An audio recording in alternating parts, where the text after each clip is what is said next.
In the ancient land of Sheba, where the golden sun kissed the earth, there lived a young queen named Makeda.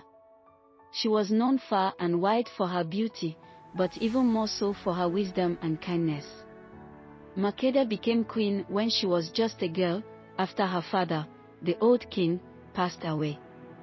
The people of Sheba loved her, for she ruled with a gentle heart and a sharp mind. Makeda would often walk through the bustling markets, talking to the merchants, farmers, and children. She always listened carefully to the stories and concerns of her people, for she believed that a good queen must understand her kingdom. One day, as she was visiting the market, she overheard two merchants arguing. They couldn't agree on the price of a rare spice. The arguments grew louder, and soon a crowd gathered. With a calm voice, Makeda stepped between them and said, "In Sheba, we solve our problems with wisdom, not anger." She then asked each merchant to explain their side. After listening carefully, she proposed a fair solution that made both men happy. The crowd cheered, and the merchants bowed in gratitude, saying, "Our queen is truly wise." But deep in her heart, Makeda knew that ruling a kingdom was not just about solving small disputes. She wanted to make Sheba a land of greatness, a place where knowledge and trade would flourish. She dreamed of building libraries, schools, and vast gardens where her people could learn and grow. One evening, as the sun set behind the mountains, Makeda sat in her palace, looking at the vast land of Sheba. "To make my dream come true, I need to learn from the greatest minds in the world," she thought. She decided that she must seek out the wisdom of other lands, and perhaps even meet the famous King Solomon, who was known to be the wisest of all. Makeda knew that her dream would not be easy to achieve. To make Sheba a land of knowledge and prosperity, she needed to travel beyond her kingdom's borders. She wanted to meet the wisest people in the world, to learn from their experiences, and to bring that wisdom back to her people. One morning, as the first rays of sunlight touched the palace walls, Makeda summoned her most trusted advisors. They gathered in the grand hall, curious about the queen's plans. "My friends," Makeda began, "I have made a decision. I will travel to distant lands to seek knowledge.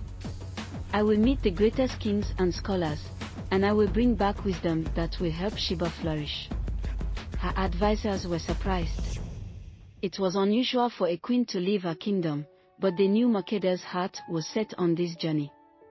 After some discussion, they agreed to support her plan.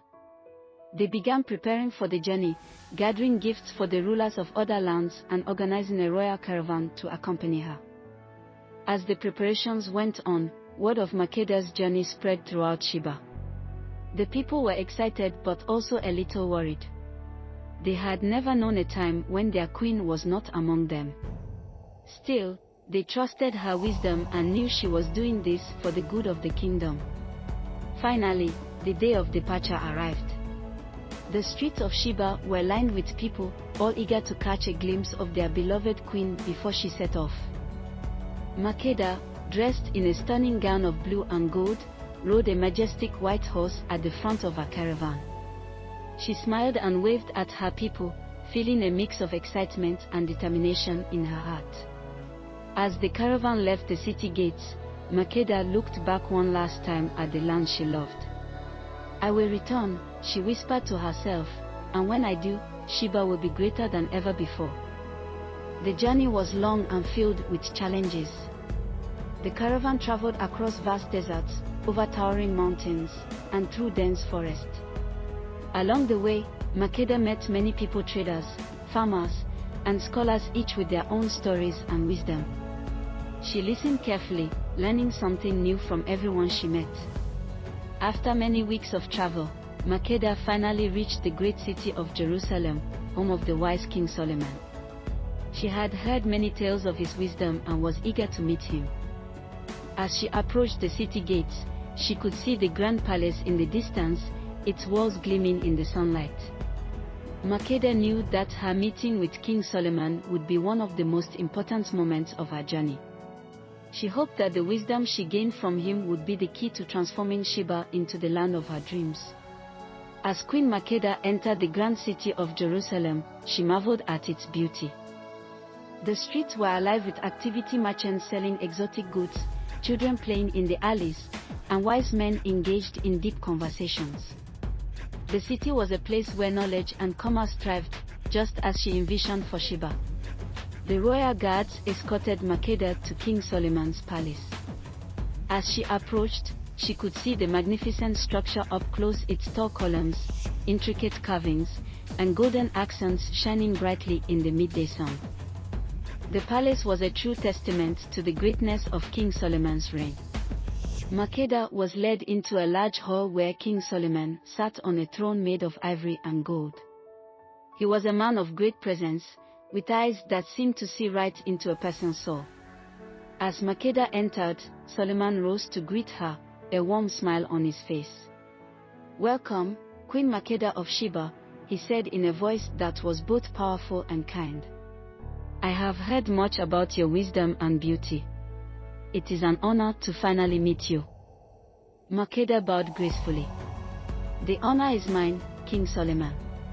I have traveled far to learn from you, for your wisdom is known across the world. I hope that we can share knowledge that will benefit both our kingdoms." For days, Makeda and Solomon engaged in deep discussions. They spoke of many things: philosophy, science, trade, and the mysteries of the world. Makeda asked Solomon questions that no one else dared to ask, and Solomon was impressed by her curiosity and intelligence. He shared with her his thoughts on how to rule justly, how to make a kingdom prosper, and how to lead with both strength and compassion. One evening, as they walked through Solomon's beautiful garden filled with rare plants and flowers, Makeda asked, "What is the most important quality a ruler should possess?" Solomon thought for a moment, then replied, "A ruler must have wisdom, for it is wisdom that guides us in making the right decisions. But wisdom alone is not enough. A ruler must also have a good heart, for without compassion, wisdom can lead to cruelty." Makeda nodded, understanding the depth of his words. She knew that she had much to learn, but she also realized that she already possessed the qualities of a great ruler: wisdom, compassion, and a deep love for her people. As their conversations continued, Makeda and Solomon formed a deep bond of friendship and respect. They exchanged gifts. Makeda gave Solomon precious spices, gold, and rare jewels from Sheba, while Solomon gave Makeda books filled with knowledge and a beautiful golden scepter as a symbol of their alliance. However, as much as she enjoyed her time in Jerusalem, Makeda knew that she could not stay forever. Her people needed her, and she was eager to bring back the knowledge she had gained to help Sheba flourish. After many weeks of learning and sharing wisdom with King Solomon, the time had come for Queen Makeda to return to her beloved Sheba. The night before her departure, a grand feast was held in her honor in Solomon's palace. The hall was filled with music, laughter, and the aroma of delicious food. Solomon, ever the gracious host, made sure that Makeda felt like a queen in every way. As the night drew to a close, Solomon and Makeda stepped out onto the balcony overlooking the city of Jerusalem. The stars twinkled above them, and the city below was quiet, its people resting after a day of work. Makeda looked out over the city, her heart full of gratitude for all she had learned. "King Solomon," she said softly, "I have learned much from you, and I will carry this knowledge with me always. My kingdom will be stronger because of the wisdom you have shared." Solomon smiled and replied, "And I have learned from you, Queen Makeda. Your wisdom and strength are remarkable, and I am certain that Sheba will thrive under your rule." The next morning, as the sun began to rise, Makeda and her caravan prepared to leave Jerusalem. Solomon and his court gathered to bid her farewell. As a final gift, Solomon presented Makeda with a small, ornate box. Inside, she found a golden ring inscribed with ancient symbols. "This ring," Solomon explained, "is a symbol of the bond between our kingdoms. May it remind you of the friendship we have forged and the wisdom we have shared." Makeda accepted the gift with a grateful heart. She knew that the journey ahead would be long, but she was eager to return to her people and begin putting her newfound knowledge to use. As the caravan made its way back across the desert, over mountains, and through forest, Makeda thought deeply about everything she had learned. She planned how she would build schools and libraries, improve trade, and ensure that every person in Sheba had the opportunity to learn and grow. Finally, after many weeks of travel, the caravan approached the gates of Sheba. The people of the kingdom had been eagerly awaiting their queen's return. As the caravan entered the city, the streets were filled with cheers and celebration. Makeda, now with a deeper wisdom and a renewed sense of purpose, waved to her people, her heart swelling with love for her homeland. Makeda knew that her journey was just the beginning. There was much work to be done, but she was ready. She had the wisdom of Solomon, the strength of her people, and the love of her kingdom to guide her. Queen Makeda's return to Sheba was met with overwhelming joy. The people celebrated for days, welcoming their queen back with songs, dances, and feasts. But while the festivities filled the air, Makeda's mind was already at work, planning the next steps for her kingdom. In the days following her return, Makeda called for a meeting with her advisors. They gathered in the royal council chamber, eager to hear about her journey and the wisdom she had brought back from King Solomon. As they sat around the long, carved table, Makeda shared the knowledge she had gained. My journey has taught me that a strong kingdom is built on the foundation of knowledge and compassion, she began. We will establish schools and libraries in every town so that all our people, young and old, can learn and grow. We will invite scholars and teachers from far and wide to share their knowledge with us. Her advisors nodded in agreement, impressed by her vision. Makeda continued, we will also strengthen our trade with other kingdoms. King Solomon has agreed to establish a trade route between Sheba and Jerusalem. This will bring wealth to our land and allow us to share the riches of Sheba with the world. Over the next few months, Makeda's plans began to take shape. Schools were built in every town, where children and adults alike could learn to read, write, and study the sciences. Libraries were filled with books that Makeda had brought back from her journey, as well as new ones that were being written by the scholars who had come to Sheba. The kingdom flourished as knowledge spread throughout the land. People from other kingdoms began to visit Sheba, drawn by the stories of its wise and kind queen. Trade routes were established, bringing new goods and ideas to the kingdom. The markets of Sheba buzzed with activity, filled with exotic spices, precious stones, and beautifully woven fabrics. But with prosperity came new challenges. Some neighboring kingdoms grew envious of Sheba's success. They began to plot against Makeda, hoping to take advantage of her peaceful nature. Makeda, always vigilant, heard rumors of these plots and knew that she needed to protect her kingdom. One day, as she walked through the gardens of her palace, deep in thought, she was approached by an old friend, General Amore, the commander of Sheba's army. Amore had served Makeda's father and had known her since she was a child. He was a loyal and wise leader, respected by all. Your Majesty, Amore began, bowing deeply, I have heard troubling news from our borders. Some of our neighbors are growing restless. They see our prosperity and think us weak because we value peace. Makeda nodded, her expression serious. I have heard the same, Amore. We must be prepared, but we must also not lose sight of our values. Sheba is a land of wisdom and peace, and I will not let fear drive us to war. Amore smiled, his eyes filled with admiration. You are wise, my queen. We will strengthen our defenses, but we will do so in a way that protects our people and our way of life. With Amore's guidance, Makeda began to fortify Sheba's borders, building strong defenses while continuing to promote peace and diplomacy. She sent envoys to neighboring kingdoms, offering friendship and trade, but also making it clear that Sheba was strong and would defend itself if necessary. The tension in the region began to ease as other kingdoms saw the wisdom in Makeda's approach. They realized that Sheba's strength came not just from its wealth, but from the unity and wisdom of its people. As the months passed, Queen Makeda's kingdom of Sheba continued to prosper.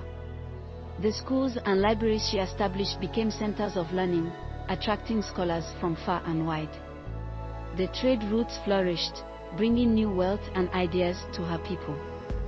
Yet, despite the prosperity, Makeda remained vigilant, knowing that true peace required constant care. One day, a mysterious messenger arrived at the palace. He was dressed in the simple robes of a traveler, but his eyes held a keen intelligence. He requested an audience with the queen, claiming to bear an important message. Makeda, always open to hearing from all people, agreed to meet the stranger. In the grand hall, the messenger bowed deeply before her. "Your Majesty," he began, "I come from a distant land, where the rulers have heard of your wisdom and strength. They wish to test you, to see if you are truly as wise as the stories say." Makeda raised an eyebrow but remained calm. "And what is this test?" she asked. The messenger reached into his robes and pulled out 2 identical-looking flowers. "These flowers appear the same," he explained, "but one is real, and the other is an exquisite fake. If you can tell which is which, you will prove your wisdom." The hall grew silent as everyone waited to see how Makeda would respond. The flowers looked identical, same color, same size, same scent. The challenge seemed impossible. Makeda thought for a moment, then smiled. She instructed her servants to open the large windows of the hall. Within moments, bees from the palace gardens began to fly in, drawn by the scent of the flowers. The bees buzzed around the real flower, ignoring the fake one entirely. Makeda pointed to the flower with the bees. "This is the real one," she said confidently. The messenger nodded, impressed. "You have indeed proven your wisdom, Queen Makeda. My rulers will hear of this, and your name will be honored in lands far beyond your own." After the messenger left, Makeda's advisors praised her for her cleverness. But Makeda, always humble, reminded them, wisdom is not just about solving puzzles or winning challenges. It is about understanding the world around us, listening to others, and using what we know to make life better for all. That evening, as the sun set over Sheba, Makeda reflected on her journey from the young queen who sought wisdom in distant lands to the ruler who brought prosperity and peace to her kingdom. She realized that the true test of a leader is not in the challenges they face, but in how they use their wisdom to serve their people. Here is the moral lesson. The story of Queen Makeda teaches us that true wisdom is not just about knowledge or cleverness. It is about understanding, compassion, and using what we learn to help others. A wise leader listens, learns, and acts for the good of all, always striving to create a better world for their people.